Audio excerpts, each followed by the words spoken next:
That was the introduction. Today we focus on a topic that is maybe for some a little bit in the future, but nevertheless it's important to focus on technologies that are growing at an exponential pace, and I think it's safe to say that both AI and neurotech is on quite steep technological development curves. And we should be aware of them and make sure that we manage these technologies in the best possible way. And to help us dive into that, we will today hear about neurotechnology, AI, and the NeuroRights Initiative. And we are very lucky that we are joined by Professor Rafael Yuste from Columbia University in New York, who is also heading up the Neurotechnology Center and or director Neurotechnology Center and heading up this NeuroRights Initiative. And with that, Rafael, would you take over the screen and introduce us to your field and the NeuroRights Initiative? Thank you, Michael. Pleasure to be here with you guys online today. And I have to apologize for not having been able to join you on our 2 weeks ago when we're supposed to have our meeting. In fact, I went to the hospital for what I thought was going to be minor surgery. They took a piece out of my chin here with a skin tumor, and I ended up getting 64 stitches. That's 64. They cut me up like this, like this, like that. So my entire chin is essentially was open and stitched up. So now they remove the top layer of stitches, so I'm pretty much back in business. I can speak, so that's what matters. So again, I apologize for having to cancel at the last minute. It was out of my control, but I'm delighted to be here with you. So,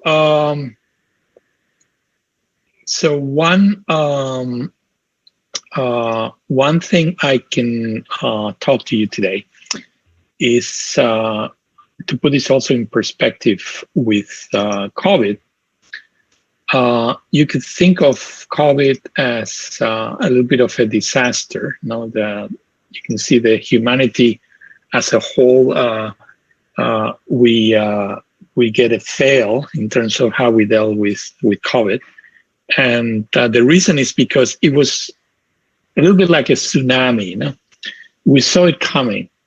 Back in New Year's, we were all popping champagne and celebrating the New Year, and we knew that at the same time there was a city in China with 6 million people that were in lockdown because there was an epidemic, and this was a serious epidemic that no one knew how to stop it.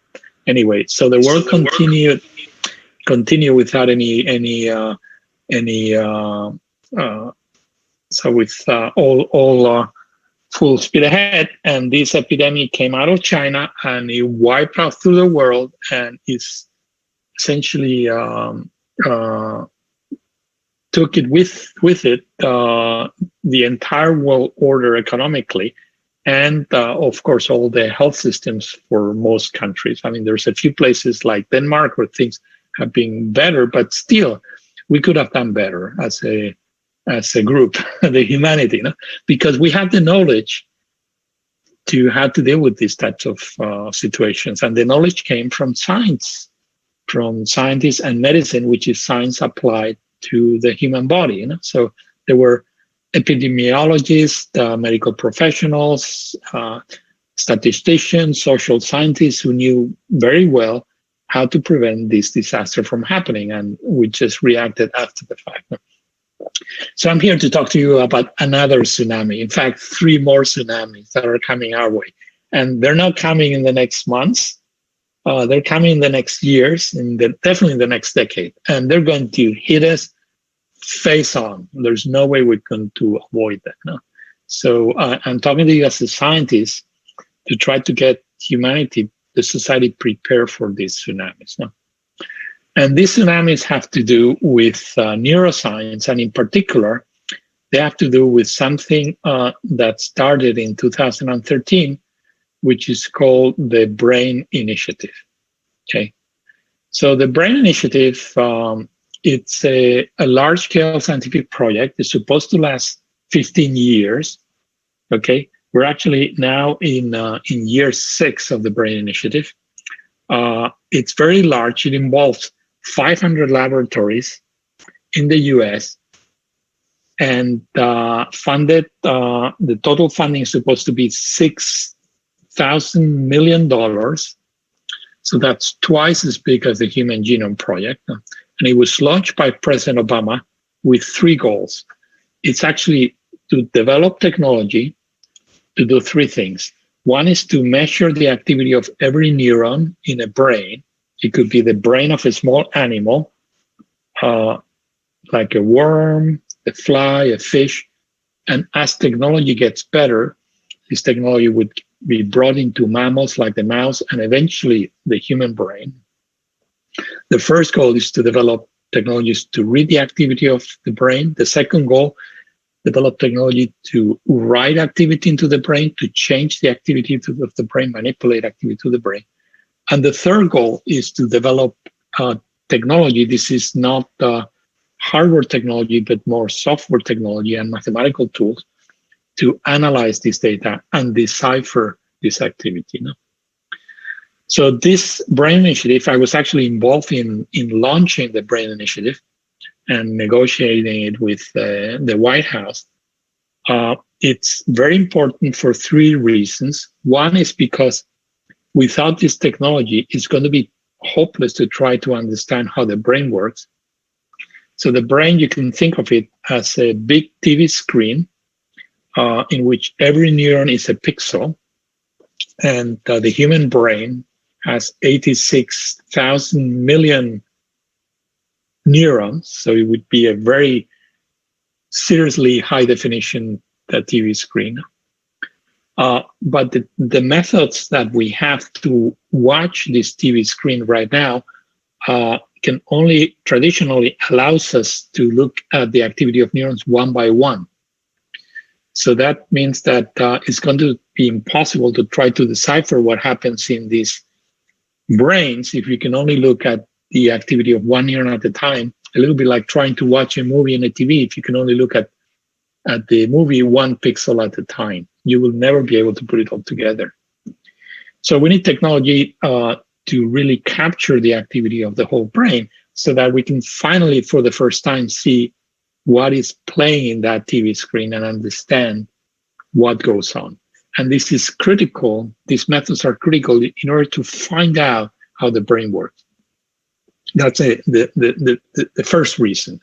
If we are serious as scientists and to try to understand how the brain works and the brain generates our mind, if we want to understand who we are from the inside, what is the human mind, we have to be able to read out the activity of these neurons. Otherwise, it's going to be a black box. We'll never figure this out. No? The second reason is medical. So as you know, every one of you has personal experiences with family members or friends that are suffering from mental or neurological diseases. Diseases like Alzheimer's, Parkinson's, schizophrenia, epilepsy, anxiety, essentially mental retardation. There's a lot of diseases that affect the brain. And you know it perfectly well that we cannot do anything about them. It's the one part of medicine which is essentially untouched.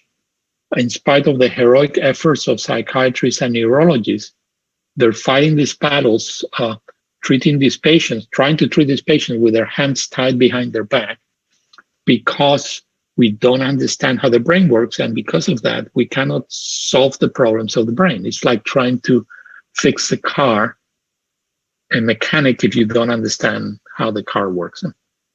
That's the second reason this technology is critical. And the third reason, and that's the argument that President Obama used in his State of the Union address to convince the US Congress, is that understanding how the brain works will unleash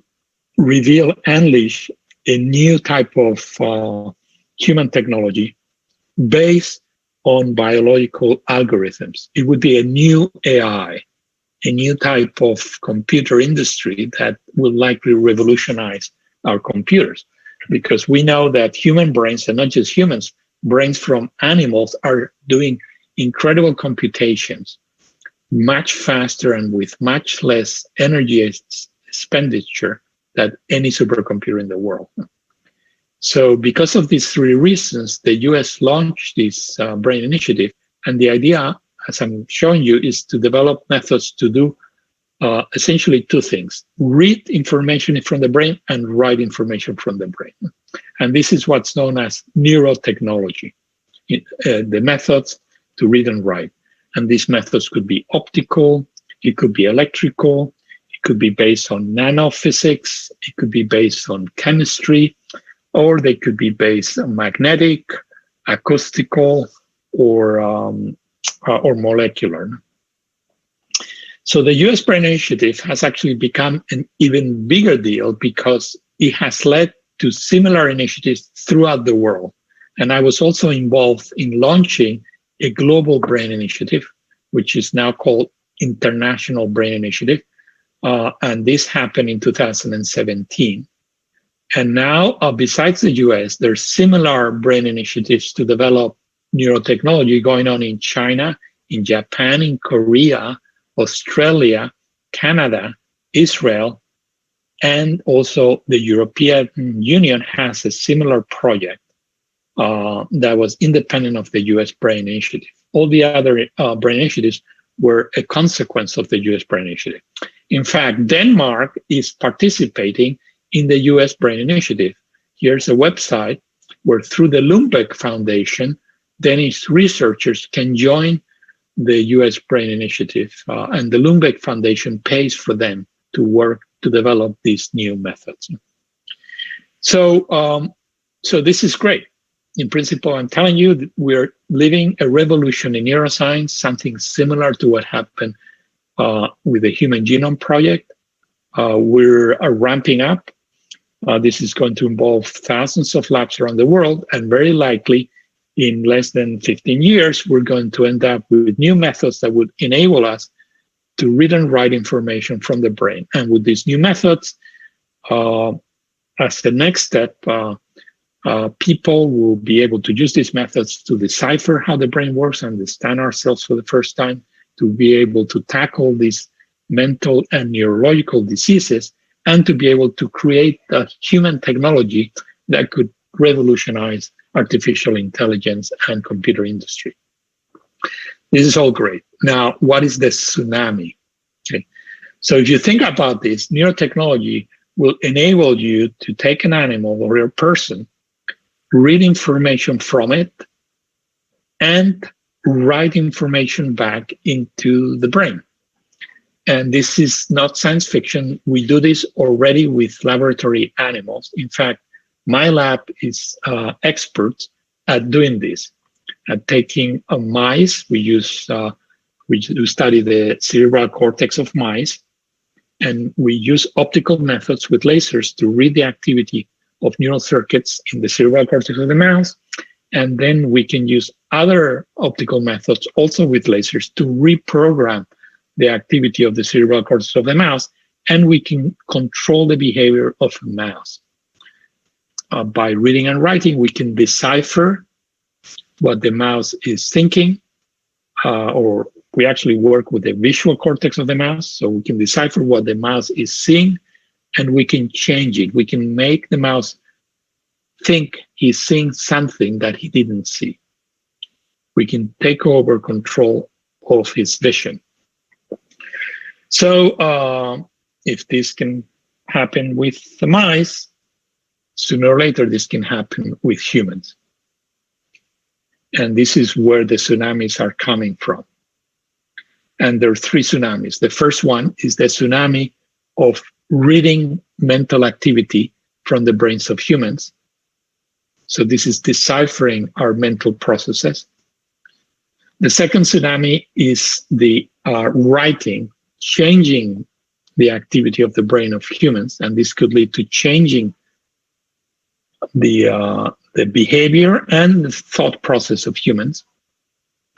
And the third tsunami, which is coming even later, this is the tsunami of augmenting, engineering, re-engineering the brain of humans using neurotechnology. So this could lead to augmentation of cognitive procedures, building a hybrid human in which part of the brain will be biological and the other part will be technological. So how far are these tsunamis? The first one is actually pretty close. The first one has to do with deciphering mental activity. Let me show you an example of what we can do today. This is the work of a colleague of mine, Jack Gallant, professor at Berkeley, and he uses scanners, fMRIs, just like you have in most hospitals in Denmark, to scan the brain of human volunteers, and they generate pictures like this. This is the picture of the cerebral cortex of a person. There are two hemispheres, one on the left and one on the right, and the cerebral cortex is all convoluted inside our heads. And in this case, they've actually opened it up, so it's sort of spread out so that you can see it all in front of you. And the pixels correspond to positions of the cerebral cortex, and the color correspond to the activity of that area. Each of these pixels, just to give you a feeling, has about 50,000 neurons. And when this area is active, then you get a red color. And if it's inactive, you get a blue color. So what they do is they put a person in the scanner and they show the person one picture. It's a picture of a dog, for example.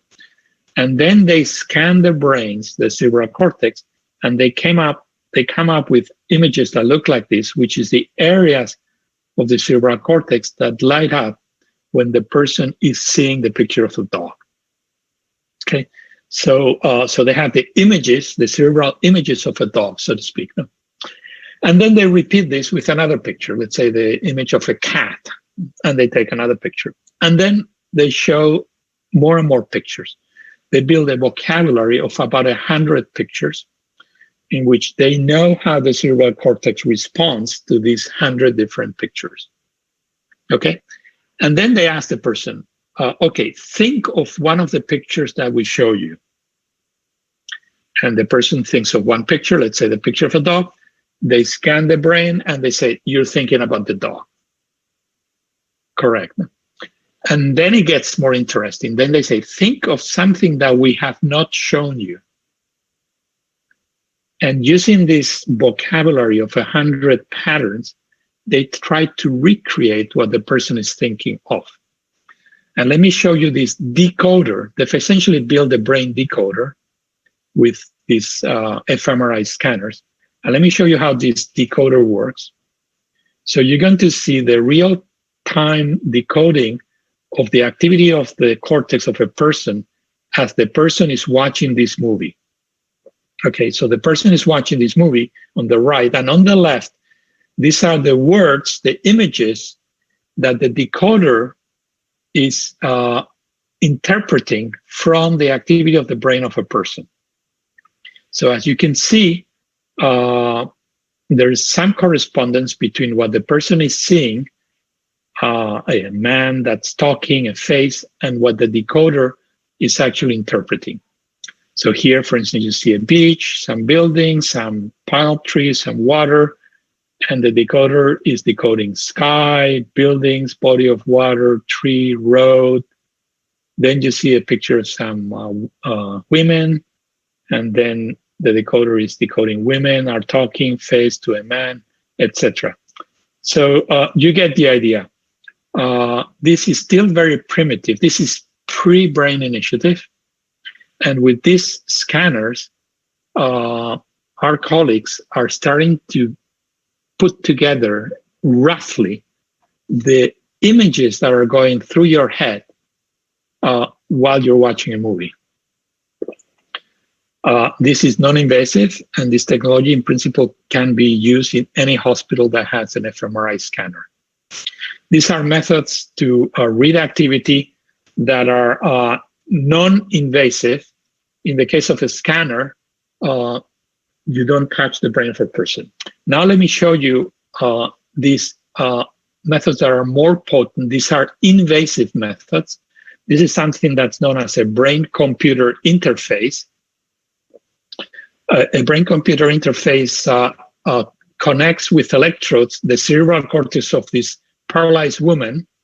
She's paraplegic, to a computer that moves this robotic arm, and through thinking, she's trained the computer to move this robotic arm, and she's actually taking a sip of water by her own volition for the first time in 20 years.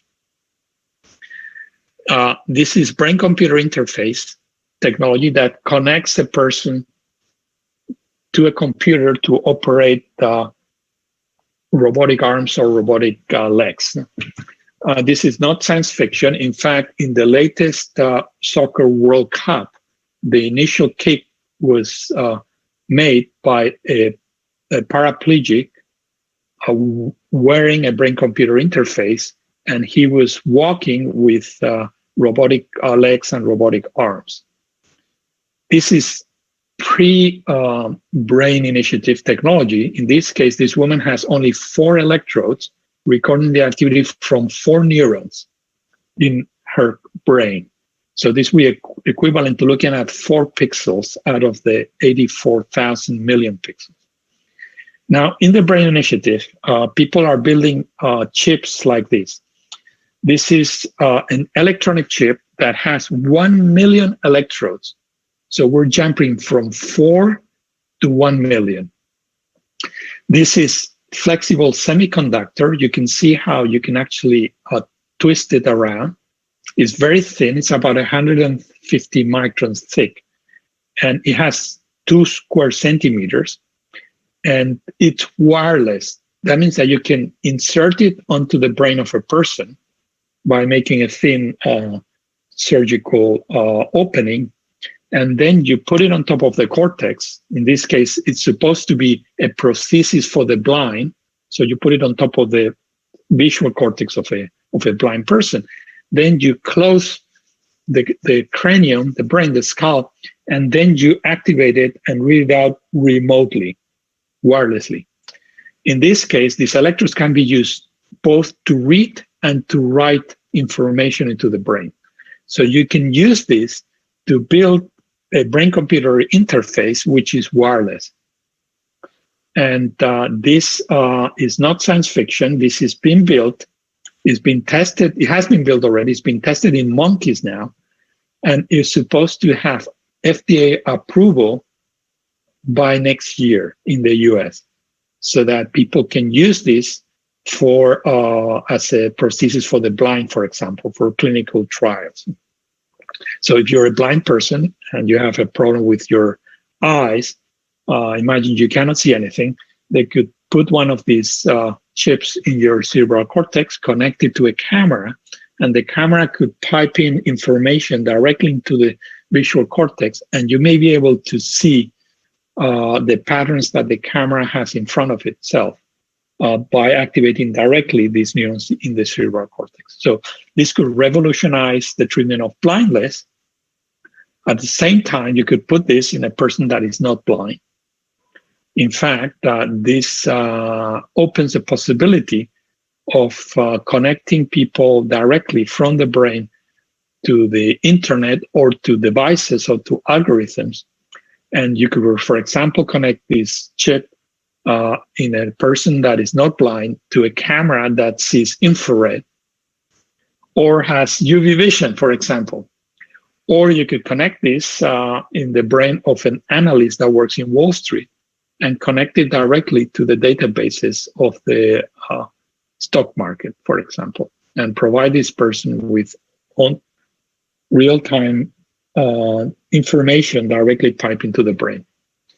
This chip is actually supported by DARPA, by the US Military Research Agency, and although it's supposed to be meant for human patients, it is possible that the US military may want to put this chip in soldiers or in analysts that are actually analyzing data from the field.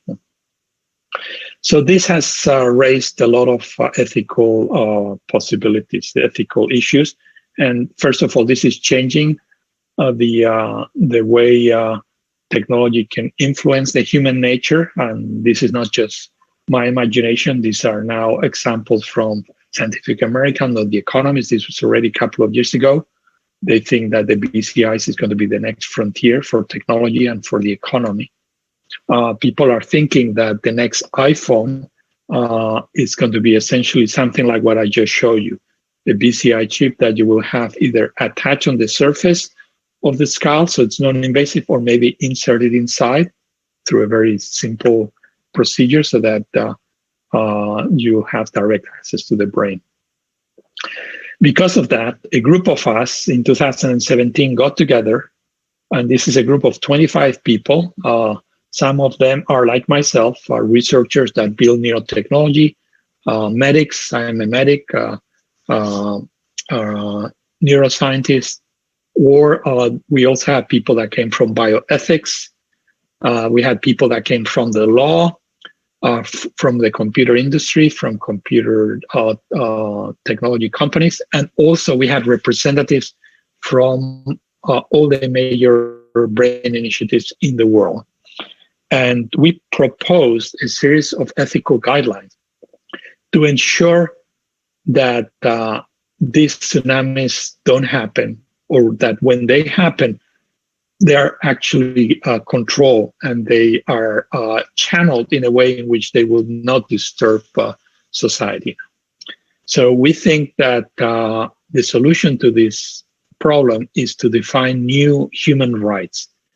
We call these human rights neuro-rights, because you can think that the existing human rights, the 1948 Declaration, Universal Declaration of Human Rights, protect the rights of a person, of the body of the person, but they don't protect the rights of the brain of the person. So we think the brain has to be protected now. And this is something that no one ever thought of before. What neuro rights do we mean? We're proposing the idea that mental privacy, the content of our minds, should be a basic human right. It should be protected. Our identity, who we are, if you can change the activity of the brain, you can change the identity of a person. And that should also be a personal right, a human right. Also, our free will, our agency. If we can change the behavior of a mouse, the same technology could be used in the future to change the behavior of a person. And we think the person's behavior should be the liberty of a person, the agency should be a basic human right, the free will. And we also, these are the basic neuro rights.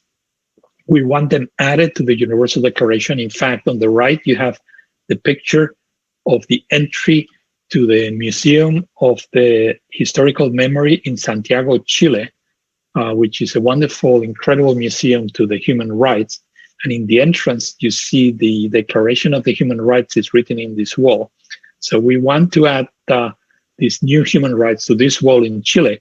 Actually, we want to put them in the front of the declaration, because without mental privacy, without identity, without free will, a lot of the other human rights don't make sense. The last two rights have to do with societal access to this technology, to make sure that the technologies for brain-computer interfaces that can lead to human augmentation, so that you can end up having suprahuman skills, cognitive skills, they should be deployed under the principle of fairness, so that we avoid the problem in which certain groups of people in certain countries are augmented, whereas the rest of the humanity is left behind. This could create a fracture in our society, in our history. And the last one has to do with the protection of all this technology and algorithms from biases, so that we don't end up injecting discrimination and bias in the brains of people. So this is our proposal. to follow this through, we created a NeuroRights Initiative. I'm just going to end that very quickly. This is an organization at Columbia University that is now less than a year old, and we're devoted to advocacy of neuro rights, public outreach to essentially educate the people, the public, the society about these consequences, negative consequences of neurotechnology and artificial intelligence, and to partner with other organizations to push this through. And we try to do this by not just being defensive, putting protection in place, but also by trying to be more proactive in two different ways. One of them is by developing methods within neurotechnology that could prevent these tsunamis from happening. For instance, that the decoding of brain activity is done on the chip and not is done outside by someone that could access that information. And also another idea is what we call a technocratic oath. This is a proactive measure to make human principles be part of the ethics of the artificial intelligence community. So this is an example of a technocratic oath. We call it technocratic oath because it's similar to the Hippocratic oath of the medics. And the technocratic oath would be something that I'm doing this with my colleague Xavi Uribe Echevarria, who has an AI company in Spain, in the Basque Country. And the idea is that every member of the every member of the company swears this oath to apply knowledge and technology to benefit people, the principle of beneficence, under the principle of justice, to make sure that this is fair. The technology is spread out fairly, for instance, this augmentation technology, and the principle of dignity is to ensure that we respect the dignity of the people, and the principle of transparency. So with that, I wanted to finish that it could sound scary to see these tsunamis start to build up, but I'm very positive and optimistic about the future of humanity. I think we're at the brink of a new renaissance. You know, the Renaissance is some of the most wonderful time in history. In fact, you could argue that we still are living in the echoes of the first Renaissance. The first Renaissance discovered that the body is not sacred and that the man is not the center of the universe. It described our position in the world, our position in nature, and that led to the birth of human science, to the idea of an interdisciplinary humanism that deciphers in a way and restates the role of humanity in the world. And we're now about to take off in a Renaissance 2.0 based on the development of these technologies that would enable us to understand our minds. We will finally understand who we are. And this could get to the root of a lot of our problems, like human conflict, for example. We will be able to understand it from the inside, and hopefully we'll be able to do something about it. It could revolutionize every aspect of human activities, because we are a species that's defined by our minds, by our brains. So the law, education, medicine, of course, technology, the economy, and this could lead to a new type of humanism that could propel humanity forward. I think that people will look at us from the future and they'll say, those barbarians that didn't really understand how their minds work and were destroying themselves in these wars, and they didn't know better. No?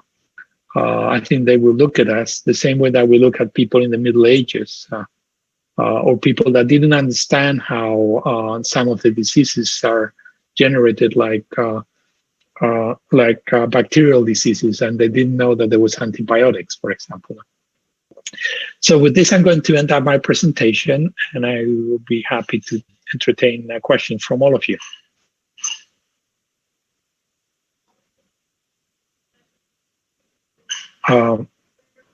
Michael, can you hear me? Maybe, yeah. If people put questions in the chat. That's a great idea. Yeah. I can start out with a first question. So I was just thinking, so we begin to get a better understanding of how we are thinking and how we are thinking and reading and writing to the brain. But what does this mean to democracy? So I'm just what is democracy? It's sort of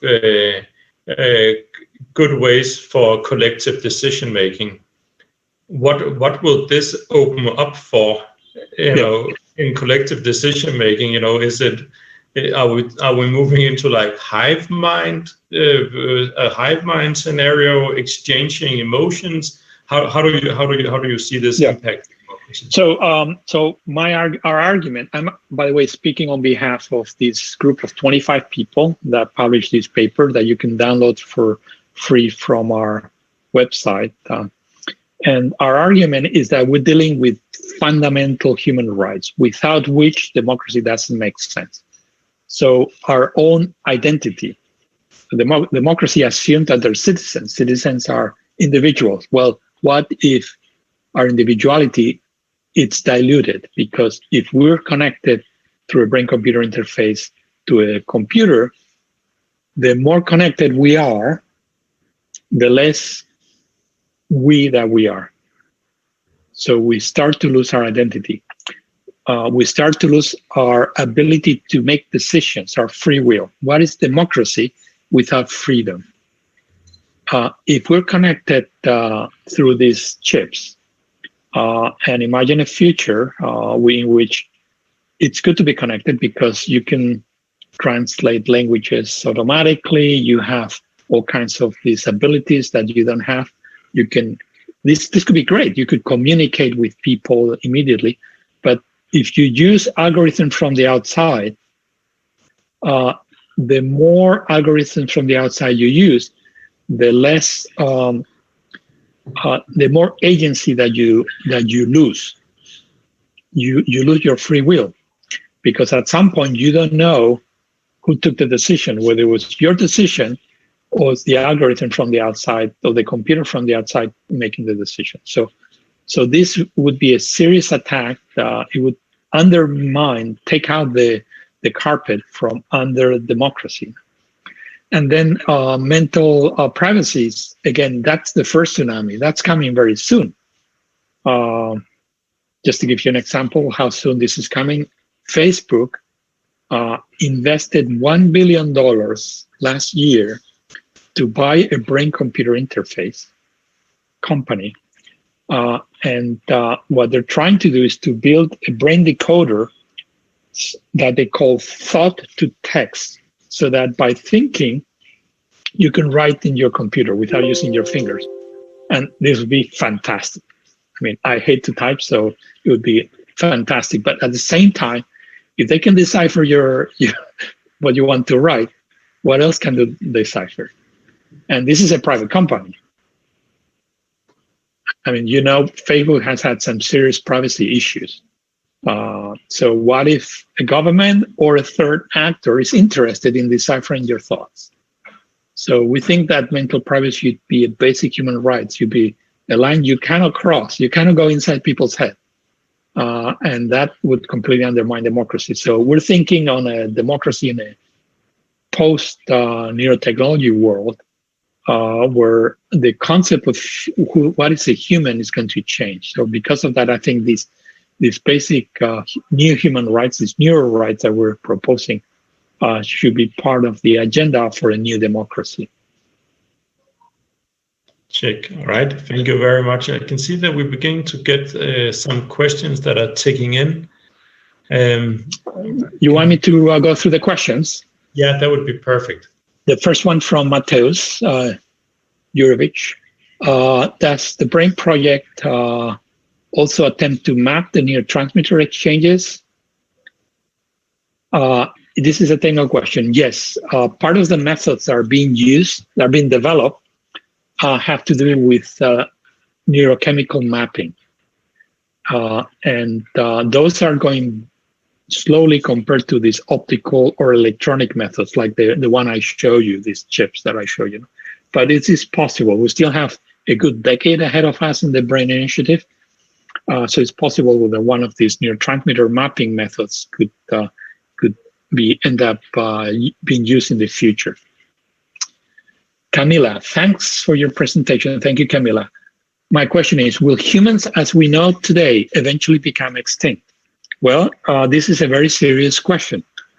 I can see that technology will become part of us. Just like clothes have become part of us, and technology is becoming parts of us in our pockets. And just like, but I'm not afraid of that.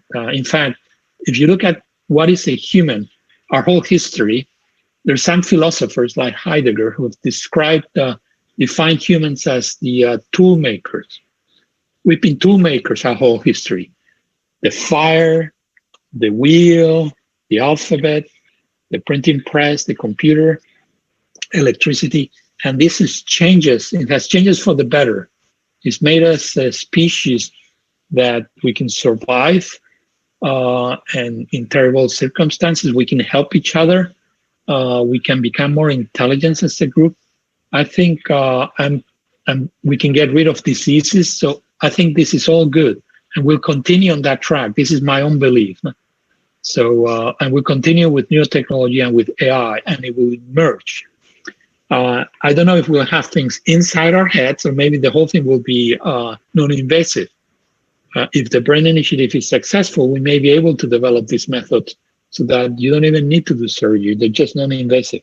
But instead of communicating through a phone and through our voice, we may be able to directly communicate from the brain. So now I would not say that we'll become extinct. Biologically, we could remain the same way we are, but definitely I would encourage you to think of this as a new type of technology that we'll have in our life, just like you have your car or your phone or your fire or your heat or your wheel. This is the same idea.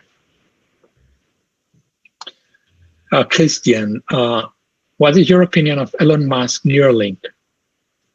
Yes, so I'm worried about Neuralink and Elon Musk. For those of you who don't know, Neuralink is a company that Elon Musk has created, and the purpose of the company, actually, the purpose of the company is to make money, but the second purpose is to cognitively augment humans, okay? So this is the purpose of the company is to essentially put in AI in our brains to make us smarter. This is what I talk about cognitive augmentation. This is the third tsunami.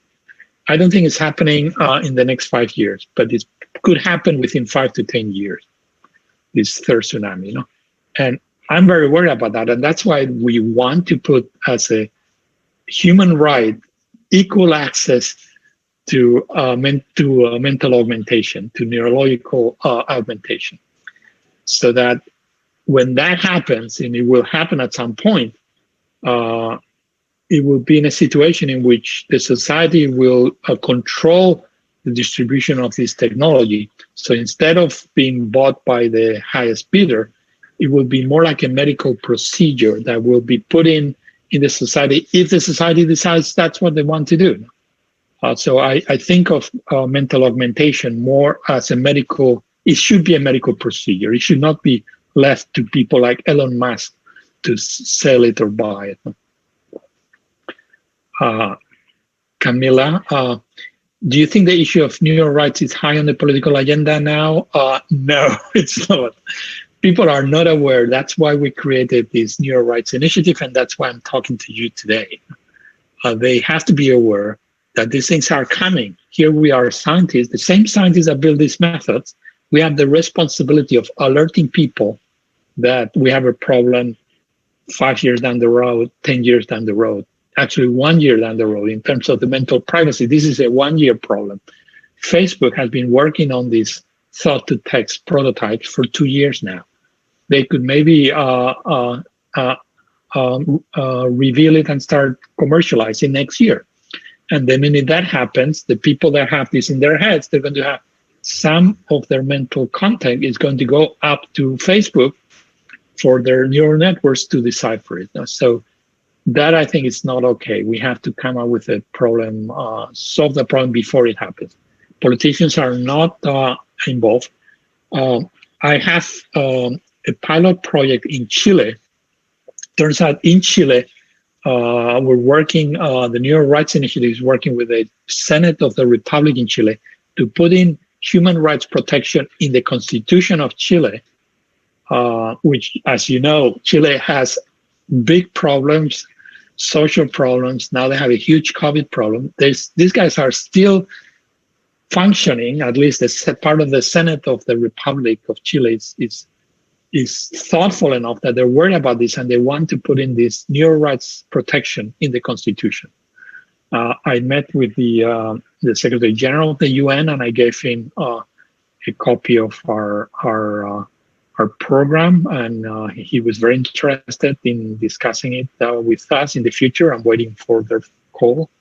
And we're also working with the government of Spain. I come from Spain originally, and they've actually are adding me to the National Council for AI. And part of our charter is to propose a plan for AI development in Spain. And they brought me in, and I'm going to try to put these types of human rights protection as a charter for the citizens of Spain. So these are some of the efforts that we're doing. But as of now, most of the politicians in the world, except for these exceptions in Chile, are not aware of this. Okay. I have a lot of questions. Marcus, what are your thoughts about digitized perfect memory? I'm actually working on this, not because I want to give people perfect memory, but we want to cure Alzheimer's. We want to prevent memory deficits from devastating the minds of people as it happens in Alzheimer's. I'm sure many of you know people that have dementia or senility, and you know how devastating this is for them and for everyone around them. So we're trying to understand how memory works in the brain of mice and use our optical methods to strengthen weak memories. If we can do this to a mouse, you can imagine that this could eventually be made possible for humans, to application for human patients. And that's the whole purpose. We have the duty to do this for the patients. It's urgent that we try to fix their problems. But people could use the same technology and start messing around with people's memory. And if you can read the memory, the way that we can read the activity of the visual cortex of a mouse, you could then keep it or re-implant it in a way in which you would not lose it.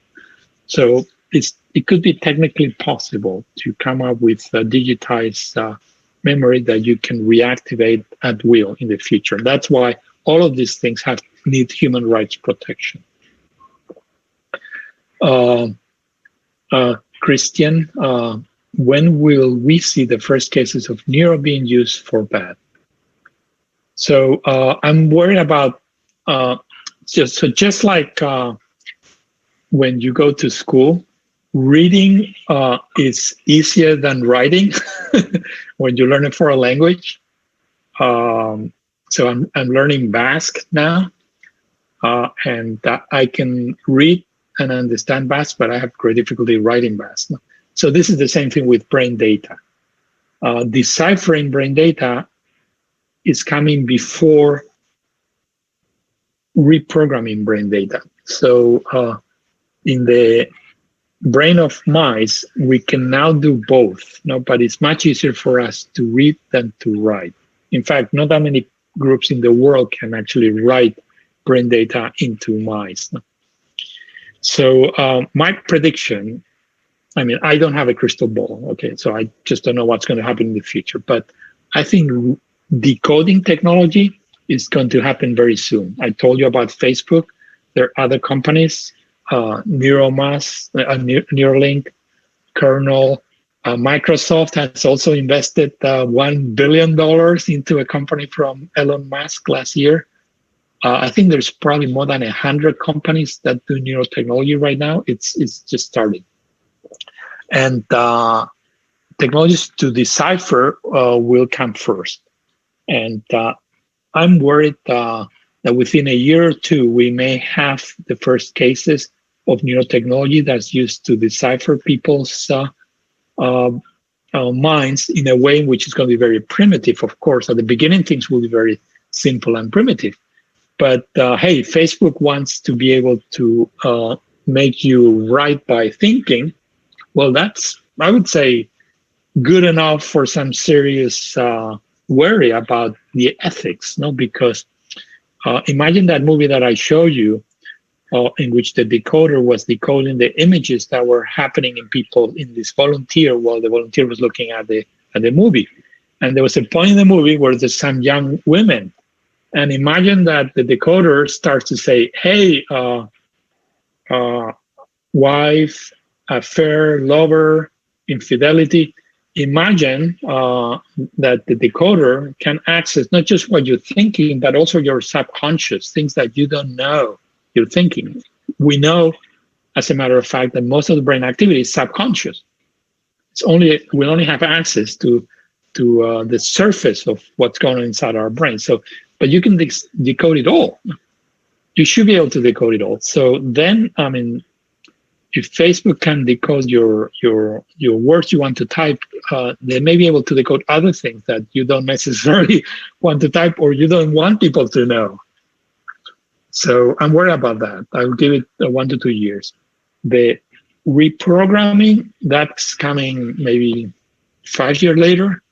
And then augmenting, the mental augmentation, cognitive enhancement, that I would say it's coming even later after that. Mateus, what is your opinion of the use of an imaging system to assist prosecutors in assessing the guilt of innocence in Bangalore? So this is an example of the ethical and societal consequences of this technology. First of all, I think the science, neuroscience is going to revolutionize the law. Okay. I was saying that in my last slide about the Renaissance. I am 100% sure that we have many people in prison today that they should be in hospitals. If we understood enough how the brain works, we would be able to find out what the problem is and maybe solve it. In fact, I went into neuroscience. I was trained in medicine, and during my training, I had to do a rotation in the psychiatry wards. And they sent me to this hospital in Madrid where they keep the most dangerous schizophrenics. These are the paranoid schizophrenics who are violent, and they're very smart. In fact, I had to interview a few of them. We had to interview them with a bodyguard. And these people were jailed, okay? So it was like a mental institution where the patients are jailed, like in the movies. It was pretty scary, but incredible experience. These guys were so smart. So I had this feeling of impotence, like here's a brain in front of me, very sharp, very bright brain, but there's something wrong. There's some switch that is off. And instead of this person contributing to society, he's causing devastation to himself and to people around him. So they have to put him incarcerate him. So, I'm sure many criminals have a problem. And that's why I decided to go into research, in basic research, so that we have to figure out how the brain works so that we can actually fix it.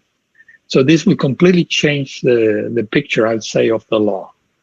And I don't think we're there yet. So I don't know exactly what's happening in Bangalore. But at some point this will happen. And I think it will be good. It will be fair.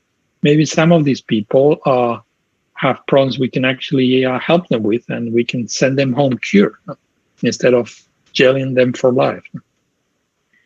I was thinking, Rafa, can we take one last question, maybe the one from Casper, and then just also to mind that we mind the time. But this is great stuff, by the way. But one last question, then we can begin. Thank you, Michael. A question from Cass. The new NeuroRights would be a guideline like the right from 1948, but they're not followed everywhere. So will this development need a stronger international governance? Casper, this is a great question. I worry about the same thing. First of all, The 1948 Declaration has not been touched since. Okay, so hey, it's about time we bring it up to date, and we have to put in new human rights. These ones that I'm proposing, but maybe other ones that have to do with changes in the world since 1948. But you are right. The declaration is actually a guiding document. It's not the law. At the same time, it's used as the guiding document by many societies throughout the world, and many parliaments and governments approve laws that are anchored in this Declaration of Human Rights. In a way, it is the only document in the world that most people, not everyone, but most people in the world agree with. It's like the common trunk. You can think of this as a tree, and the Universal Declaration is the trunk, and the branches and the leaves are different societies and different laws. So it nurtures the common ethical legal system in the world, but it's not perfect. We can make it work better. We can strengthen it. I think we should strengthen international organizations. I'm a firm believer in the old ideas from Immanuel Kant about a global government. There's no reason why the UN shouldn't rule the world and have executive power to make something like the Human Rights Declaration be the rule, be the law, not just be a guiding document that governments can choose to ignore. No, it should be actually respected. So, but that's a bigger issue. That's too big for my pay, as they say in the US. No? So I encourage you to think and work in that direction. We're just trying to put this little brick in the Universal Declaration. And I think it's actually very meaningful to have this added to the Universal Declaration. Just by doing that, it would be immediately become, this problem will become known throughout the world. And I'm sure many countries will jump on it and try to do something about it. Perfect. Rafael, thank you very much. I think that was a great presentation and great discussion here at the end. I was wondering if I could share my screen once again, and then we will just realize the time is a little bit advanced here, but then I will just briefly run through the last. I think you still can share the screen. You want to try it? I will just go ahead and try it now. You should be able to, because you're still co-host. Perfect. Yes, I can see your screen. Yes. Perfect. All right. So thank you very much, Rafa. I can give you at least myself a clap, and then I'm sure that there will be some clapping emojis in the chat. So thank you very much, and thank you for a very good QA session. I think that was absolutely perfect. Then at the end here, just gonna give you guys a brief update on this EU Datathon 2020. So basically, the team from our this Next Generation Democracy team has been shortlisted, and we made the final.